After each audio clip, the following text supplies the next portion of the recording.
Start po with our objectives sa hapon pong ito. So explain why this pandemic cannot hinder research, suggest ways to pursue research, and encourage aspiring educators and researchers. So ito po yung tatlong goals ko po today na sana po ay ating mapagsama-samahan po at mapagtulong-tulungan po na ating pong ma-achieve. And so I highlighted po those letters A, S, H kasi po it's my way na parang ma-remember ako ng mga tao. Ano po, even sa students ko po before, pag po nagbibigay ako ng mga strategy, I use yung po aking nickname para mas magkaroon ng mark. Ano po, pero mas mahalaga po sa akin ay yung lesson na talagang magma-mark po sa atin. So, why Braveheart? So, if you're familiar with the movie, may movie po na Braveheart yung title. So, Braveheart is used po to define someone who has been on the front lines, so has survived the devastation of war, and still returns to the battlefield to bring home the wounded. So, yan yung Braveheart. So, ginamit po siya para mag-define ng tao na ginamit din po siya sa movie. Yan po. If you're familiar with the movie po, yan, kay Mel Gibson, I think, yung pong sabi doon ay, your heart is free, have the courage to follow it. So, sana nga po ay, at the end of the webinar, ay lahat po tayo mako-consider na brave heart. Ano po? So, ako po ay naniniwalang na ang researchers ay frontliners po. And why this topic? So, meron tayo, uso to ngayon sa ating mga learners. Yung sinasabi na pinagtagpo, pero di sure kung tinadhana. So, sino ba yung mga nakaka-relate dyan? Ano po? Sabi nga nila, parang minsan isipin mo, parang hindi naman para sa akin yung research. Ano po? Ako po, personally, hindi po ako, nung una, hindi ko po in-expect na I will be into research.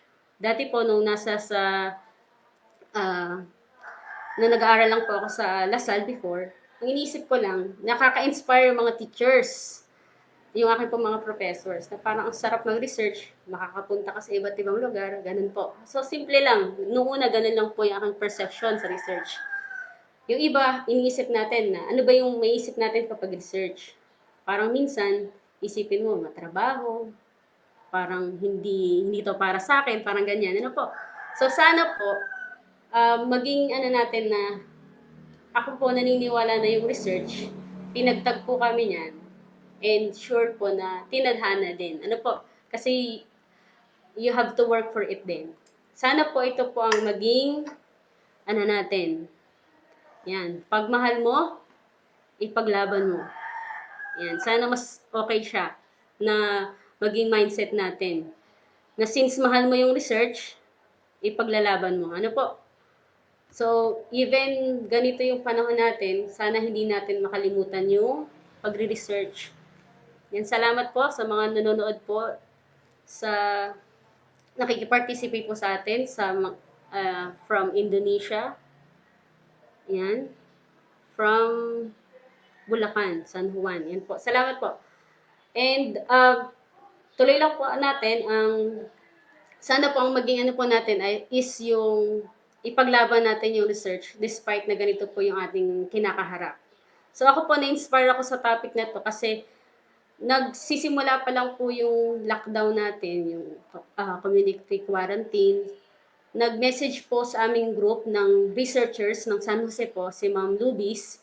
Sabi niya po doon, mga kasama, wag natin kakalimutan ng research despite po na ganito yung sitwasyon. So, naano po ako doon, na-motivate ako na nasa bahay ka, parang dapat mas makagawa ka ng research.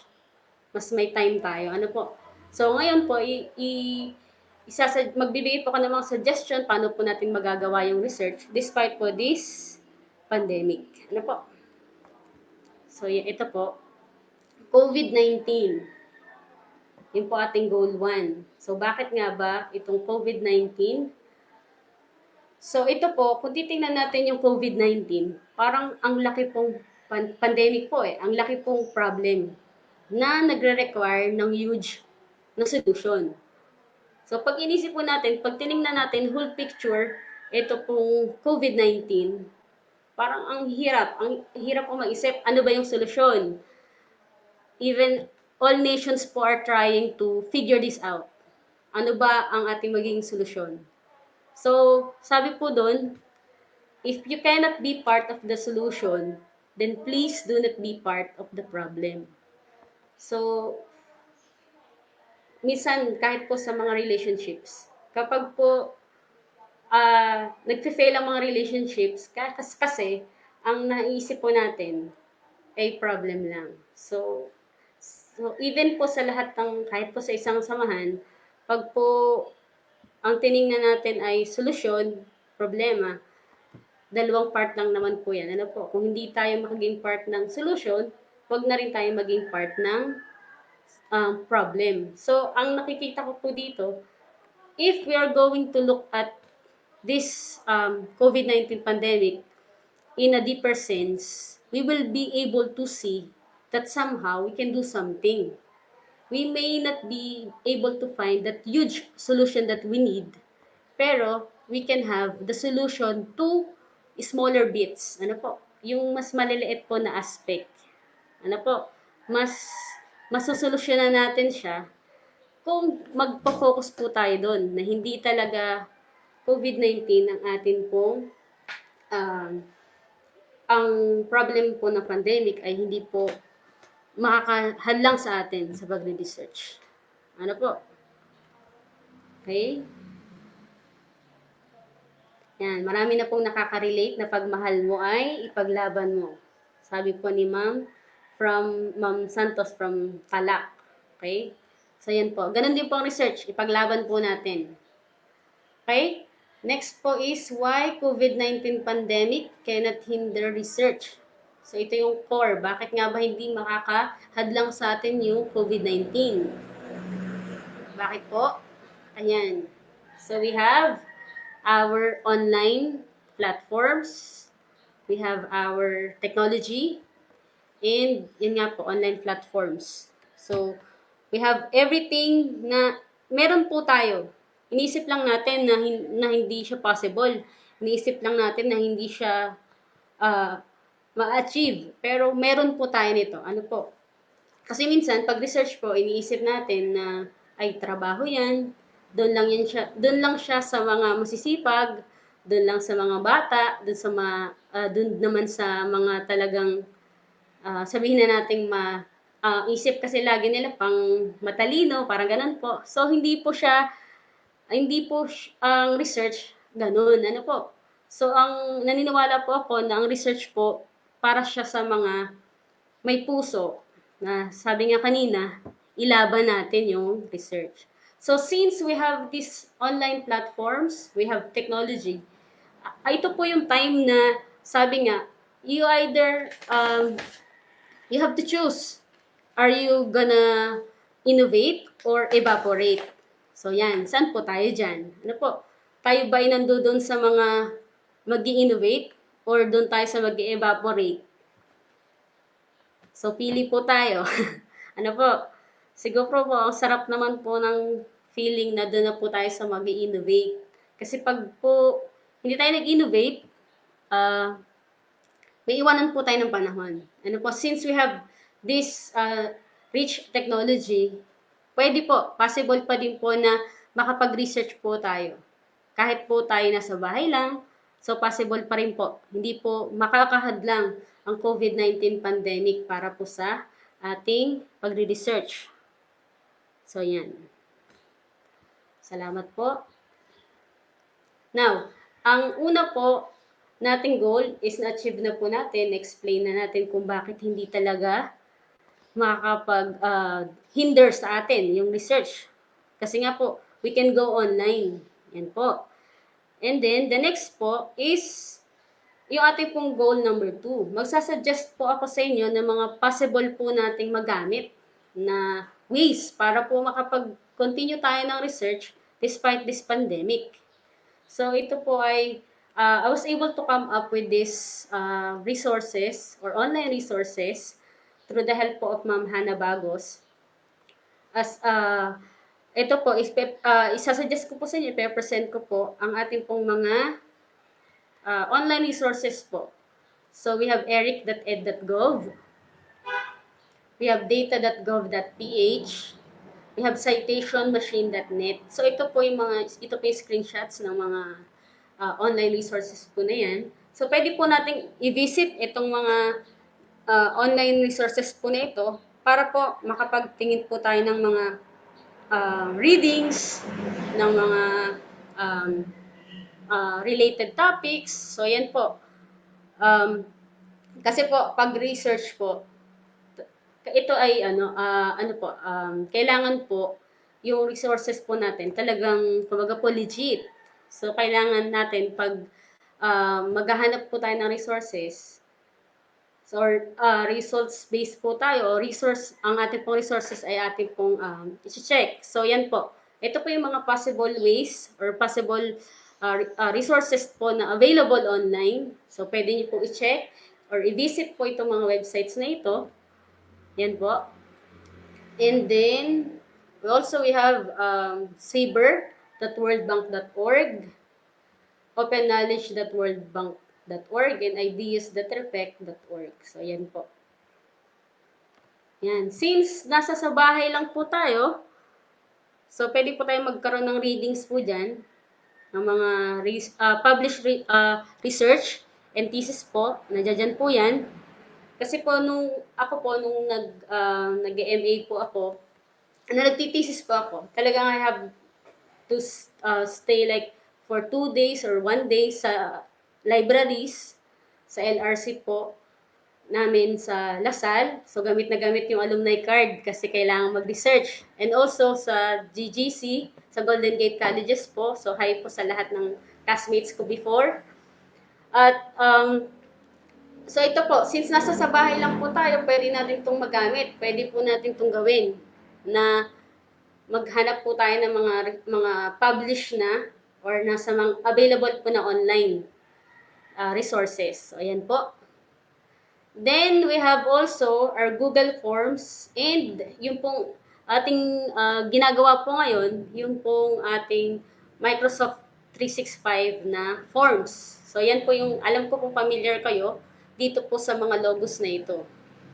So ngayon po, ang gagawin natin, magsasample tayo. Paano ba siya gawin? So, paano ba ako magkakaroon ng mga survey? Paano ako magde-data gathering? Nasa sa bahay lang ako. Nung pong before, di ba po, parang doon tayo sa traditional na magpapa-approve ka ng survey, tapos i-distribute mo. Ano po? Yan, sa kaya po sabi nila, parang ayaw daw nilang mag-thesis kasi magastos. Ayaw nila kasi mag-distribute ka talaga. Kailangan pumunta dito, kailangan pumunta dyan, kumausap ng tao, ng mga participants po, respondents. So, yun yung traditional way. Nag-ano lang po tayo, nagpiprint. After printing, na-approve po, ating pong i-distribute. So, ngayon po, since nasa bahay na po tayo, pwede po tayong gumawa ng Google Forms. Yan. So, nagpapasalamat din po kay Sir Deo Garing at sa MAPE writers ng San Jose District. Kasi po, doon ko po talaga mas na-explore nung pong ituro sa amin, sa MAPE writers po ng San Jose, ni Sir Deo Garing po, yung paggamit po ng Google Forms. So, parang pwede na pala. Ano po? Kasi uso yan, di ba po? Yung bawal lumabas. Tayo naman po, isip natin dahil may pandemic, hindi makakapag-research, bawal mag-research. Pero po, sa totoo po, mayari po sa atin, possible siya. So, sana po at the end of this, ma-realize po natin na pwede na pala. Ano po? Pwede na pong mag-research. Ano po? Yan. So, i-share ko po sa inyo yung paggawa po ng sample lang po. So, ito po, parang ito na rin po yung magiging pinaka, ano po natin, pinaka attendance. Gagawa po tayo ng sample na Google Form. Yan. Punta po tayo dito sa ating Google Forms. Ayan. Siguro po familiar na po kayo sa Google Forms. Dito po yan sa Google Apps. Ayan. Makita ko lang po. Okay po ba ating screen? Nakashare naman po. Ano po? Ayan. Okay. Dito po siya kasama sa ating Google Apps. Ayan. Yung forms. So, yan po. So, ito yun. Same lang po yan. So, we can make a blank form para po sa ating pong mga respondents. Or dito na lang po yan. Kunyari po ito. Ito po yung magiging lalabas po kapag gumawa tayo ng blank form. So, yan. Blank. Yan. So, we have the title. Ito po yung mga questions. For example, ito po yung clear po ba? Okay. Ito po yung ating preview para kita po natin kung ano itsura niya. So, later po siya. Then po muna tayo sa ating pong blank form. We have po here ang ating pong settings. Ayan, ayan po. So, pag kinlik po natin yung collect email, automatic po yan. Yung mga response po natin, makakollect po natin yung email. Yung email ad po nila. And then we have the response. Ito po yung pag kiniklik natin minsan na nakalagay po na send me a copy. Parang ganun. Ano po? So, ito po yung restriction. Asin muna natin po yung restricted siya sa DepEd para po yung mga private school teachers or yung mga naka-Gmail po ay maka-join po. So, yan po ano. Save lang po natin siya. Yan po. Yan. Then we have our title. So, for example po, teachers, yung kanina po, teachers perception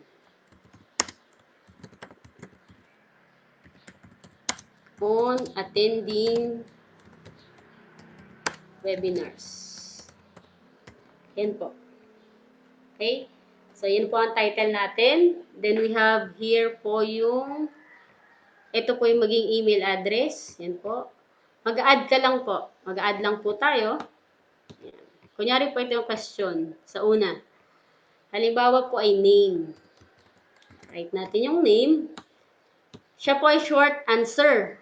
So, pipili lang po tayo dito ng ano bang type. So, dahil name po siya, short answer po yan. Yan. Gagawin po natin siyang required.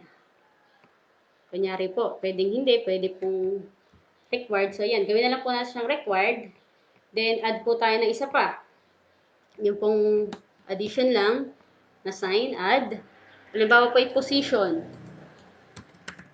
Yan. So, again, siya po ay short answer. Yan po. Okay po. Then, we have po, mag-add na po tayo. Kunyari po ang ating sunod na question ay reasons for attending webinars. Reasons for attending webinars. Oops. Yan. Pwede po lagay natin na check all that applies. Yan. So, check boxes po, nag-automatic siya, pero if ever po, ito po yung choice natin. So, pwede siyang checkbox, pwedeng multiple. So, kung ano po yung ating pong gustong gamitin. Okay po. So, alam ko po marami nang naging familiar po sa paggamit ng form. So, ito po yung basic lang po para po dun po sa iba natin na hindi pa medyo familiar sa paggamit ng forms. Ano po? So, kunyari po, reasons for attending webinars. So, halimbawa po, ang professional growth, ang una po nating dahilan. So, yan. So, yan. Add lang po tayo sunod. Halimbawa po is for job promotion. Yan po. Add ulit. Ano po? Kunyari naman po ay required by the agency. Ano po? Yan. Ano pa ba? Ano pa po ang ating pwedeng i-add? Or, mga po, personal reasons. So, kunyari lang po. Ito lang muna po. Okay po. So, yan. Yan na po. Sample lang po yan. And then, we have also po yung icon natin ng, halimbawa po, papalitan natin yung theme. Gusto natin may design or color. Kunyari po ay gusto natin ay blue. Ayan. Blue ba to? Ayan. Indigo. Ayan. So, yan. Napapalitan po siya ng red. Ayan. Yan po. So, naka-customize po siya. Halimbawa po nga ay indigo. Then, background, color. So, yan po. And also po, we have here yung pong ating ano na po natin yung ating format. Okay na po. Required. Ayan, yan po. Huwag na po natin i-shuffle. Ang position, reasons, yan po. Required din. Ano po? Then, halimbawa po, tapos na po tayo. Ito po yung magiging preview niya. Ito pong icon na ito. So, yan.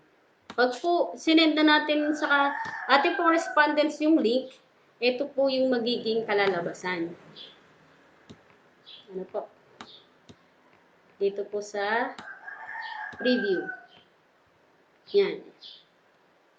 Yan. Ito na po ngayon yung makikita po nila. Ngayon po, paano naman po siya malalaman? Halimbawa, kayo po ang aking respondents. Paano nyo po siya masasagutan? So, ito pong link po na ito sa taas. Sobrang haba niya po. Ano po? Parang hirap. Minsan, kakopy mo siya, tapos sesend mo lang. So, pwede din naman po yun. Pero pwede rin po natin siyang padaliin or paikliin. That's why we can copy this. Copy lang po. Then, let's go to tinyurl.com. Yan. Yung ating po kinopy kanina, ipe-paste mo lang po siya dito. Ano po? So, yun na po. Tapos po, ating po siyang i-customize. Na halimbawa po, webinar. Gawin po natin siyang all caps. Webinar. Dash Ashi. Yan po. Webinar dash Ashi. So, gawin po natin siyang tiny URL. Yan. Yung pong kanina, pwede po natin siyang i-copy to clipboard. Yan po. Or, tandaan lang po natin na tinyurl.com / or webinar tapos po hyphen Ashi. Or i-copy po natin yung clipboard. Yan. So, yun na po yung bibigay natin na link. Ano po? So, kayo po, sa inyo po dyan, i-try po natin yung pong, akin pong binigay na link. Yung pong tinyurl.com / webinar hyphen Ashi. Tingnan po natin kung makakapag-respond po tayo. Yan.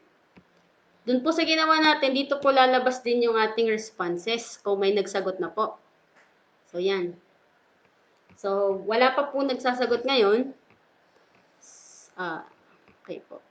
I-flash ko lang po dito yung ating pong link. Ayan po. Yan. https tinyurl.com. Yan. Yan po. Opo. Salamat po sa mga nagsasabi pong itatry po nilang paggawa. Thank you po. Yan. So, ito po yung link. So, itry po nating mag-answer po. And pakikita ko po later kung paano po mas mabilis na makakapag-gather po ng responses or ng data. Ano po? Yan. Salamat po. Sa habang naghihintay po ako ng inyong response. Okay po. Yan. Marami pong salamat sa lahat po ng naka-tune in pa din. Okay po.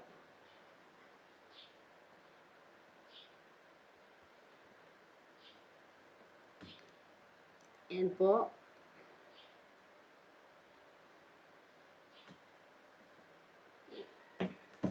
So, try ko po. Tingnan kung may nag-response na po. Ano po? Yan po. May 7 responses na po tayo. So, ito po yan. Salamat po. Yan. Kita po natin dyan yung mga emails. Yan. Salamat po. Yan. Yan po. Salamat po. Mabilis po siya. Automatic po makikita po natin agad kung sino po yung mga nag-respond. So, at the moment po, we have 24 responses. 29 and counting. So, yan. Kung makikita po natin, ano na din po siya. Table na din po. Yan. Yan. So, mas mataas yung reason talaga na professional growth. Okay po. So, karamihan po ay teacher 3. Yan, teacher 3. Yan, salamat po. School heads. Thank you po. Sa lahat po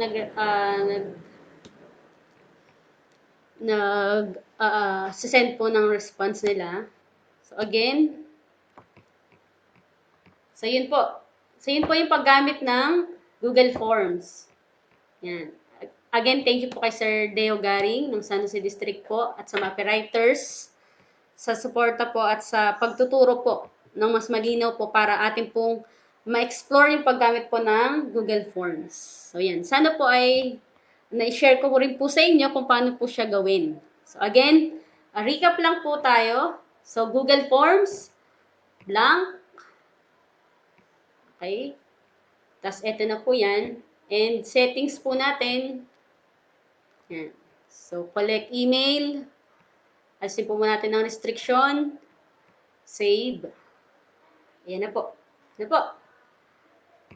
Tapos, again, kapag po tapos na tayo, preview lang. And, to make this po, para mas madali po siyang matandaan or para mas lit lang po yung ating link. So, link, tiny URL. Ano po? Then, copy sa clipboard. Yun na po yung ating forms na gagamitin. So, salamat po. Yan. So, yung po ating 365 na forms, ganun din po siya. Halos ganun lang din po. Yun po yung ginagamit natin ngayon sa online enrollment. So, yan po. Sana po ay may na-share po ako sa inyo regarding sa paggamit po ng Google Forms. Okay po. Salamat po sa nagko-comment po na talagang itatry daw po nila. At thank you din po sa inyo pong active na pag-participate. Okay po. So, I guess we can go or move on to our next goal. So, that's goal number 3. Now, can I ask you, is it a yes? So, ano ba? Yes ba? Possible na ba tayo mag-research? Magagawa na ba natin? Ano po? So, yan. Possible na siya. Kasi, nasa sa bahay ka lang. So, kahit nasa bahay ka, kahit may worry tayo ng regarding sa ano natin, ano bang mangyayari, possible na makagawa tayo ng research. So, ito po yung aking sasabihin. Sana, yes to research na po. Yes to finding solutions. Yan po. Kasi po, sa totoo lang po, at first po, yung pong sa webinars, parang minsan, pag nasa bahay ka, parang nagkakaroon ka ng anxiety. Minsan yung webinars parang nakaka-pressure. siguro po ako po personally I felt that na parang nakaka-pressure. Parang ang daming certificates ng iba, ang daming post na ganito po ganyan. Ano po? Pero ako po ang nakita ko po doon na depende po sa atin kung paano natin siya i-take. Ano po? Kaya po sana dito sa webinar po na ito, sana hindi po tayo na pressure. Sana po talagang nakita natin na pwede naman. So, pwede nang, kung si Kim Chiu pwede nang lumabas, tayo pwede na po tayong mag-research. Ano po? So, we also have here po, ito ginamit ko din po again yung aking name sa Aspire to be one. Ano po? Aspire to be one. Na maging researchers po, maging makagawa tayo ng way para yung pong mga, again, yung pong bits na solutions, pwede po nating ma-achieve. Ano po? Hindi man natin magre-research ako para magkaroon ng vaccine. Hindi man natin yun ma-achieve. At least po yung mga simple na problem, yung hindi ganun ka-complex na problem, yun po yung ating ma-achieve. Sa tulong po ng pagre-research. So, possible na po, makakagawa na po tayo. Ano po? So, ito po,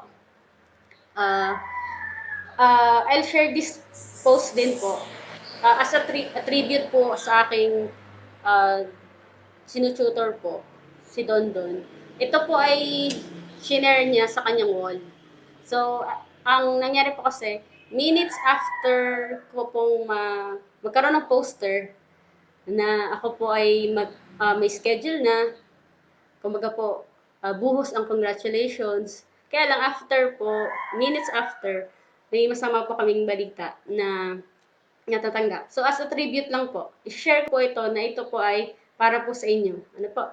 Sabi nga, sa research, sa atin po, kahit saan pong aspect, walang nagsisimulang magaling. Pero, hindi ka gagaling kung hindi ka magsisimula. Ano po? So yan, yun yung magiging pinaka last message ko po sa inyo. Na since nagawa na po natin yung tatlo nating goals, explain po natin bakit hindi talaga magiging problem or hindi magiging hinder or hindi maghihinder sa atin, hindi hindrance yung yung sa ating pagre-research ang COVID-19 pandemic. Sana po maisip po natin na hindi naman po hindi pa late para magsimula. Ano po? Hindi po agad-agad pag nagsisimula tayo is magaling na tayo agad. Kaya lang ang bottom line po, hindi naman tayo din po gagaling kung hindi po tayo magsisimula. So, yun po. Sana po hindi tayo ma-pressure sa research. Kundi po, maisip natin na kung gaano po nito matutulungan po tayo. Ano po, so yun po yung aking pinaka-message po sa ating lahat. Halimbawa po sa ENPRE, parang yung iba, parang ayaw pong sumali kasi, ay wala naman akong action research. Ay, para naman yan sa may mga research, natatakot po. Or kaya, hindi naman ako confident na mag-share or maging speaker sa webinar. Hindi po ganun. Ano po? So, sa ENPRE po, sana po, magkaroon po tayo ng aspiration na, ay, sana ito, maging simula po ito na yun nga po, hindi nga tayo magaling agad, pero through yung po ating mga ginagawang ways or innovations po, para ma-develop po tayo, ma-reach po natin yung ating goal. Na yun nga po, maging pinaka-message ko po sa inyo ay hindi tayo gagaling kung hindi tayo magsisimula. Sa lahat po ng aspect yan. Hindi mo ma-achieve yung goal mo kung hindi ka magsisimula. So again, hindi pa po late para tayo ay magsimula. So yun po. And yan po, aspire to be one. Yan. So ginamit ko lang po siya para mas ma-remember nyo po. Ano po? Yan po. So here's my email po. Yung pong, at saka po yung aking name. So, thank you po. Yung pong kanina pong mga nag-response po sa ating pong link. So, yun po ay automatic po natin mag-gather po yung mga emails. So, Kaya po nasabi ko, ako po, hindi ko po masasabi sa sarili ko na sobrang galing ko na or sobrang ano na po ako, na researcher, na sobrang expert, hindi po ganun. Ang akin po ay, ako po gusto ko rin pong matuto. So, yun nga po, gusto ko rin pong makapag-share tayo or wag brainstorm, parang masyadong technical. Ano po, yung makapag-share lang po. So, yan po ang aking email. So, wag po kayong mahiyang magtanong po sa atin or kunyari po may suggestion kayo. So, yun po. Ako po ay willing na makipag-share po ng ideas. Ano po. And, yun nga po. Kailangan po magsimula. Kung talagang gusto po nating ma-achieve yung ating pong mga bagay po na kagaya po ng, halimbawa po sa research. Hindi po natin siya ma-achieve kung hindi tayo magsisimula. So, yun po. Ang aking pong, ano po, salamat po sa nag-hashtag ng aspire to be one. Yan po. Maraming salamat po. Sana po ay makonsider natin na ang ating po mga sarili na Braveheart tayo. Ano po, na tayo yung frontliners, tayo yung researchers, frontliners, at the end of this po, tayo yung magiging successful. Ano po, tayo po yung i-consider na Braveheart ng pandemic po na ito. Ano, hindi siya makakahinder, hindi siya hindrance, pero ito po ay magiging way para makapagsimula po tayo. Ano po. So again, marami pong salamat sa San Jose District po, sa lahat po ng teachers, school heads, sa Balagtasin Elementary School teachers po, and heads po. Again, sa amin pong ina po sa San Jose District.